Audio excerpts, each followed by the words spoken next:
நேயர்களுக்கு என்னோட அன்பான வணக்கங்கள். இன்னைக்கு நம்ம ஒவ்வொரு கேரக்டர்ஸ் பத்தி தான் தெரிஞ்சுக்க போறோம் ராசி ரீதியா.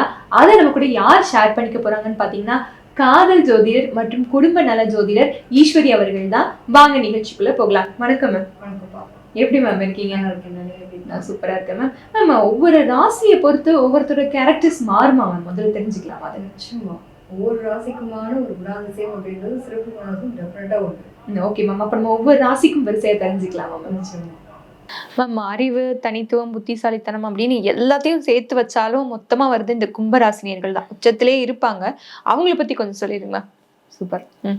உண்மையிலே இந்த பாயிண்ட் எடுத்ததுக்கு சூப்பர் அப்படின்னு மட்டும் சொல்லிக்கிட்டே இருக்கணும். கிட்டத்தட்ட என்னன்னா உண்மைதான். அதாவது காலச்சக்கரத்துக்கு 11ஆம் வகுப்பு சொல்லக்கூடியது கும்பம். கும்பராசியை பொறுத்த வரைக்கும் பாத்தீங்கன்னா ரொம்ப தனித்துவம். இதுவுமே சனி பகவானுடைய ராசி. கிட்டத்தட்ட நீங்க தான் அதிபதினே வந்து சனியா இருக்கும்போது பாத்துக்கோங்களேன். அப்ப கிட்டத்தட்ட ரொம்ப சூப்பரான ஒரு ராசின்னு சொல்லலாம்.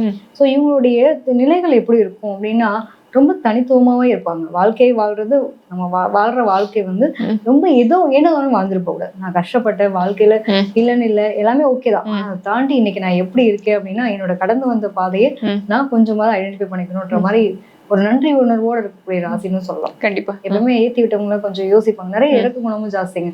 இல்லைன்னா ஒரு பெரிய ஹைலைட் நாங்க கரெக்டாக கும்பராசிக்காரங்க எங்கேயாவது நிற்பாங்க. உங்களை பார்த்தோன்னே 4 பேர் வந்து சார் ரொம்ப கஷ்டப்படுறது சார், ஏதாவது ஹெல்ப் பண்ணுங்க சார், அடுத்த செகண்ட் எடுத்துக்கிடுவாங்க. அந்த மாதிரி ஹெல்பிங் மேனர்லாம் பார்த்தீங்கன்னா உங்கள்கிட்ட இருக்கும். அதே மாதிரி வந்து சனி அதிபன் சொன்னோம் இல்லையா. எக்ஸாம்பிள் எடுத்துன்னா ஒரு சரத்குமார் சார் ஒரு படத்தை நடிச்சிருப்பாரு. அவர் வந்து ஸ்டார்டிங்ல பாத்தீங்கன்னா செப்பல் தைச்சிட்டு இருப்பாரு. ஒரு லைஃப்ல வந்து பயங்கர பீக்ல போயிட்டு ஒரு ஹைஃபைடான ஒரு பிசினஸ் மேனா மாறிடுவார். என்னதான் வாழ்க்கை மாறினாலும் ஒரு பழச மறக்கூடாதுன்றக்கா பாத்தீங்கன்னா அப்படியே டோட்டலா அவங்க வீட்டுக்குள்ள போகும்போது எல்லாமே ஹைஃபைடா இருக்கும். அப்படியே டோட்டலா திருப்பி போட்டு அந்த வாழ்க்கையில இன்ன வரைக்கும் பாயில் தான் படுப்பாரு. கண்டிப்பா கிட்டத்தட்ட அந்த மாதிரி இவங்களுடைய நிலைமைகளுமே என்னதான் உயரங்கள் அப்படின்றது கண்டிப்பா வந்தாலும் ஆனா அனுபவசாலிகள். நல்ல பணம் அப்படின்ற ஒரு விஷயத்துக்கு ரொம்ப இம்பார்ட்டன்ட் கொடுக்கும். எதிர்காலத்தை வாழ்க்கையை வாழணுன்றதுக்காக நிறைய விஷயங்கள் பார்த்து பண்ணுவாங்க. Calculative minded. அட்வைஸ் அப்படின்றது வந்து பாத்தீங்கன்னா யாருக்கா ஒருத்தவங்களுக்கு அட்வைஸ் பண்ணாங்கன்னா கூட அதனால பலனடைகிறவங்க பல பேர் இருப்பாங்க. நல்ல அட்வைஸரா இருப்பாங்க. தெளிவா எப்படி வாழ்க்கை பாதைங்கிறதுல 1000 பிரச்சனை இருக்கும். அந்த 1000 பிரச்சனையும் எப்படி நீ கடந்து வந்த அப்படின்னு ஒரு விஷயம் இருக்கு இல்லையா. இவங்க கிட்ட அந்த அட்வைஸபிள் சூப்பரா இருக்கும். எல்லாருக்கும் கரெக்டா அட்வைஸ் கொடுத்துறாங்களா, என் வாழ்க்கையில மட்டும் ஏதோ விதி விளையாடுது அப்படிங்கிற மாதிரி. ஒண்ணும் இல்லை, இவங்களோட மனம் வந்து அப்படிதாங்க.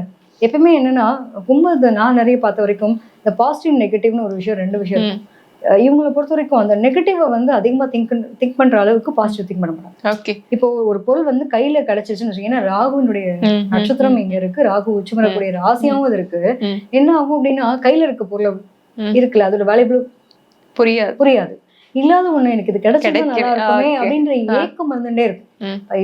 அது கிடைச்சிருந்தா நல்லா இருக்கும், இது கிடைச்சதா நல்லா இருக்கும்ன்ற எண்ணங்கள் இருக்குமே தவிர்த்து இது இருக்கிறத வந்து நிறைவுன்றதே இவங்க பட மாட்டாங்க. இன்னொன்னு வந்து பத்தல, என்னோட திறமை எனக்கே தெரியல. அதாவது இவங்க உண்மையில கஷ்டப்பட்டு முன்னுக்கு வந்திருப்பாங்க. அதனால இவ்வளவு நல்லவங்களும் இருக்காங்க, கெட்டவங்க. எப்பவுமே எல்லா ராசிக்கும் அண்டியனும் இருப்பாங்க, அம்பியும் இருந்தே. கண்டிப்பா அது மாதிரிதான் இவங்களுக்குள்ளேயே தெரியாது, இவங்களுக்குள்ள ஒரு மிருகம் இருக்கும். அது கரெக்டா அவங்க மெயின்டைன் பண்ணிக்கணும் அப்படின்றதான். சோ இவங்களை பொறுத்த வரைக்கும் எப்படின்னா இந்த ஒரு ராசிக்கு வந்து எனக்கு எதுவும் ஒண்ணு நானே இன்னும் நிறைவாகல.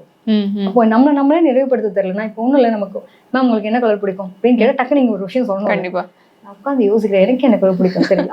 அப்ப உங்களை பத்தின விஷயம் உங்களுக்கே தெரியலன்றப்போ உங்களோட முடிவுகளும் உங்களுடைய தெளிவான விஷயங்கள் எப்படி தெளிவா இருக்க முடியும். கண்டிப்பா. அதனால இவங்க வந்து கன்ஃபியூஸ் ஸ்டேட்டஸ்லயே இருப்பாங்க. சோ ஒரு விஷயம் போதும் வேணுமா, ஒண்ணும் இல்லை, ஒரு கடைக்கு போய் ஆர்டர் பண்ண 4 ஃப்ரெண்ட்ஸோட மொத்தமா போயிருப்பாங்க. சரி ஒண்ணு எல்லாரும் ஆர்டர் பண்ணா நம்ம ஒண்ணு ஆர்டர் பண்ணிட்டு சே நான் இதை ஆர்டர் பண்ணலாம், அவன் ஆர்டர் பண்ணிருக்கலாமோ அப்படின்னு திங்கிங் வரும். எப்ப அந்த நிறைவுன்றது தன்னிறைவுன்றது மட்டும் இவங்ககிட்ட இருக்கவே இருக்காது. அதை மட்டும் இவங்க வந்து ரொம்ப கேர்ஃபுல்லா ஹேண்டில் பண்ண தெரிஞ்சுக்கணும். இன்னொன்னு வார்த்தைகள் கவனம். வார்த்தைகள் என்ன பண்ணுவாங்க, எங்களோட 2ஆம் இடத்துல புதன் நீச்சம். ஸோ வார்த்தைகளால என்ன பண்ணுவாங்க அப்படின்னா காயப்படுத்திடுவாங்க. எப்பவுமே கீழே கொட்டினா அது அள்ள முடியாதுன்ற மாதிரி வார்த்தைகளை கொட்டிட்டாங்கன்னா உறவுகள் கிட்ட வந்து நிறைய நம்பிக்கை அள்ள முடியாது. நிறைய உறவுகள் விட்டு போறதுக்கான காரணம் அதுதான். என்னதான் இருந்தாலும் பழமையை மட்டும் மறக்கவே கூடாதுன்னு நினைக்கிறவங்க தான் நிறைய பேர் அந்த உறவுகளோட ஒத்து போடுறதுக்கு நிறைய பண்ணுவாங்க. அதே சமயத்துல வார்த்தைகளால காயப்படுத்தும் போது நிறைய உறவுகள் கிட்ட அந்த திருப்பி தன்னம்பிக்கை பெற முடியும். சோ அது சார்ந்த விஷயங்களும் ரொம்ப கவனமா இருக்கணும் அப்படின்றத மட்டும் இவங்க பார்த்துட்டா போதுமானது. ரொம்ப யூனிக்குங்க. அதாவது கலசம், கோபுர கலசம் எப்படி அண்ணாந்து பாக்குற இடத்துலதான் கலசம் இருக்கு. அது இது வந்து கீழே இருக்க கல்லாவோ இதுவால இல்ல. இந்த கலசம் எப்படி பண்ணுவாங்க, 12 வருஷத்துக்கு ஒருக்கதான் திருப்பி கும்பாபிஷேகம் பண்ணி அதை அழகா பண்ணுவாங்க. அந்த 12 ஒரு தடவை நீங்க உருவேற்றுறது அந்த 12 வருஷத்துக்கு தாக்கு பிடிக்கும்ன்ற மாதிரி. அதே மாதிரி இந்த கலசத்துக்குள்ள என்ன இருக்கு நமக்கு நமக்கே தெரியும். தெரியாது கண்டிப்பா. கும்பராசிக்காரங்க அப்படிதான் என்ன இருக்கு? 12 வருஷத்துக்கு ஒருக்க அப்படியே நல்ல ஒரு வளர்ச்சின்றதையும் இருப்பாங்க. அதாவது வளர்ச்சி வீழ்ச்சி ரெண்டுமே வந்து எக்ஸ்ட்ரீமா இருக்கக்கூடிய நிலையை அனுபவிப்பாங்க. அதே மாதிரி இவங்களை பொறுத்த வரைக்கும் எப்படின்னாங்க கலசம் மாதிரி இருக்காங்கன்னு சொல்லல, இவங்களோட மனசுல வந்து என்ன இருக்குன்னே கண்டுபிடிக்கிறது. இது இவங்க இப்படிதான் நினைக்கிறாங்களா, கணிக்க முடியாத கணிதம், புரியாத ஒரு புதிர், இவங்களுக்கு அப்படி பேரே வச்சிடும். என்ன நினைக்கிறாங்கன்னே தெரியவே தெரியாது. கொஞ்சம் உங்கள்கிட்ட கால்குலேட்டிவா இருப்பாங்க, எல்லாம் பண்ணுவாங்க. இவங்க இப்படிதானோ அப்படின்னு நம்ம ஐடென்டிஃபை பண்ணவே முடியாது. சில நேரத்துல அவங்க மனசுல என்ன இருக்குன்னு நம்மளாலே கண்டுபிடிக்க முடியும். Okay ma'am. அந்த மாதிரியான விஷயங்கள் இப்படி இருக்க மாணவர்கள் வந்து எந்த துறையில மேம் சிறப்பா இருப்பாங்க? டிடெக்டிவ் தான், டிடெக்டிவ், கிரியேட்டிவ். அதாவது அகழ்வாராய்ச்சின்னு சொல்றாங்க. ஒன்னும் வானியல் துறையும் சரி எடுத்துக்கோங்க, அதே மாதிரி பூமிக்கு கீழே இருக்கக்கூடிய விஷயங்கள் இந்த ஆராய்ச்சியாளர்களா இருக்கிறதுக்கான வாய்ப்பு ரொம்ப அதிகம். மெடிக்கல் ஓரியன்டட் ரிசர்ச்சர்ஸ், நிறைய புதிய புதிய கண்டுபிடிப்புல யாருனால வருதுன்னு பாக்குறாங்க. இவங்கள மாதிரி ஆட்கள் தான் உட்காந்து ஓவர திங்க் பண்றதுனாலதான் நிறைய விஷயங்கள் கண்டுபிடிக்கிறாங்க. புதிய புதிய மருந்து வாய்ப்புகளா இருக்கட்டும், மருத்துவங்கள் மட்டும் இல்லாம நிறைய விஷயங்கள் கண்டுபிடிப்பு, புதுமை தூய்மை எதெல்லாம் நீங்க பாக்குறீங்களோ, பூமிக்கு கீழே இருக்கக்கூடிய அகழ்வாராய்ச்சியில தொடங்கி வானத்துக்கு மேல நடக்கக்கூடிய புதிய கண்டுபிடிப்பா இந்த பிளானட் இங்க இருக்கு, இங்க போய் நம்ம வாழலான்ற அளவுக்கு கண்டுபிடிக்கிறதெல்லாம் யாருன்னா இவங்களாதான் இருக்கும். மேம் அப்போ இப்போ திருமண காதல் வாழ்க்கை சூப்பரா இருக்குமா? டிடெக்டிவா இருக்காங்களே. இங்கதான் ஒரு பெரிய ட்விஸ்ட். ஏன்னா இவங்க 2ஆம் இடத்துல சுக்கிரன் உச்சம். அதே மாதிரி புதன் பாத்தீங்க அப்படின்னா 5ஆம் இடம். காதல் பண்ண பிடிக்கும், காதலிக்க ரொம்ப பிடிக்கும், காதலன்னு ரொம்ப பிடிக்கும், காதலனை பிடிக்கும், இதெல்லாம் உண்டு. ஆனா கரெக்டா அந்த சொல்லுவாங்களே சொல்ல மறந்த காதல் கதையும் இவங்கதான். இதய முரளிசாரி மாதிரி நான் நினைச்சது ஒண்ணு எனக்கு கிடைச்சது ஒண்ணுன்னு வாழக்கூடிய நம்மள. இன்னொன்னு பாத்தீங்கன்னா ராகுனுடைய நட்சத்திரம் இருக்கு இல்லையா, ஒரு கட்டத்துல எனக்கு பிடிச்சது நான் செஞ்ச திவன்ற அளவுக்கு எக்ஸ்ட்ரீமா போகக்கூடிய நம்மளும் கரெக்டான பார்ட்னர் சூஸ் பண்ணிட்டு கரெக்டான வாழ்க்கையில என்டர் ஆயிட்டாங்க அப்படின்னா பிரச்சனை இல்லை. ஏன்னா ஒன்றுக்கு மேற்பட்ட திருமணங்கள் நடக்கிறதுக்கான வாய்ப்பு இருக்கு. ஜெனட்டிக்ல ஏதாவது ப்ராப்ளம் இருக்கு அப்படின்னா டெஃபினட்டா இவங்களுக்கு அது சார்ந்த பிரச்சனை வரும். காதலிச்சு திருமணம் பண்ணிட்டா கூட குறிப்பிட்ட காலகட்டங்களை இவங்களுக்குள்ள ஒரு நம்ம சொன்ன மாதிரிதான் 12 வருஷத்துக்கு ஒருக்க எப்படி ஒரு பண்ற மாதிரி கிட்டத்தட்ட திடீர்னு பாத்தீங்கன்னா ஒரு கருத்து வேறுபாடு நிறைய மேலவங்க.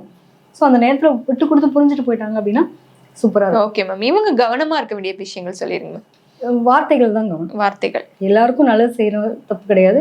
பட் ஆனா அதே சமயத்துல நம்ம புரிஞ்சுக்கலன்ற வேகத்துல திடீர்னு வார்த்தைகள் அள்ளி கொடுக்குறாங்க. அதை மட்டும் கவனமா பார்த்துட்டா போதுமான. இன்னொன்று வந்து ஓவர் திங்க் பண்றதுனால எதுவும் மாற போறது இல்லை. பெட்டர் எது பெட்டர் தென் பெஸ்ட்னு போனாங்கன்னா நிம்மதி போயிடும்.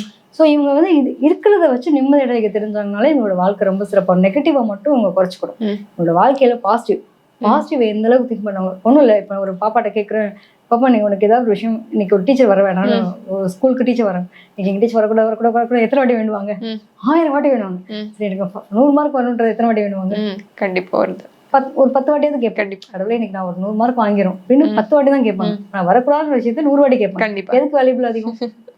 100 வாட்டி கேட்கறது. அது மாதிரிதான் இவங்களுடைய நெகட்டிவ் எண்ணங்களுக்கு வேல்யூபிள் கொடுத்தாங்கன்னா உங்களோட வாழ்க்கை நிம்மதி போயிடும். ஸோ அதை மட்டும் கண்ட்ரோல் பண்ணினா போதும். Okay ma'am. எந்த மாதிரி தெய்வங்களை வழிபாடு உங்களோட கலர்ஸ் என்ன மேம்? இவங்களுக்கும் ஆயுதம் ஏந்திய தெய்வ வழிபாடு அப்படிங்கிறது ரொம்ப சிறப்பு. இவங்களுக்கு ப்ளூ கலர் வந்து ரொம்ப பிடிச்ச ஒரு கலராகவும் இருக்கும். நிச்சயமா அவங்க லைஃப்ல வந்து யூஸ் பண்ணக்கூடிய எல்லா இதுலயுமே வந்து அந்த ப்ளூ கலர் கனெக்டிவிட்டி அப்படிங்கிறது கண்டிப்பா இருந்தே தீரும். Okay ma'am. அண்ணாந்து பார்க்கக்கூடிய கும்பராசி நேயர்களே, கண்டிப்பா மேம் சொன்னது எந்த அளவுக்கு பாசிட்டிவ்ஸா இருக்குன்னு மறக்காம கமெண்ட் பண்ணிடுங்க.